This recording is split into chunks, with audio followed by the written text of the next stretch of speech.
ఏ కలకల సుడిగాలులకి ఆడని వెలుగే అది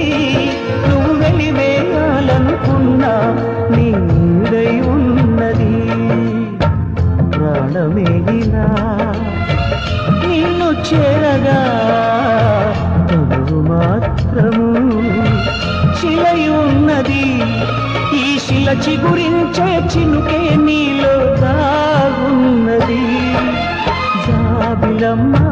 ఆగవమ్మ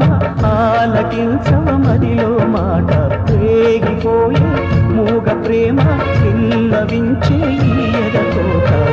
అమావాస్యకే బలై మన కథ ఎటెళుతున్నదో నీకు తెలియదా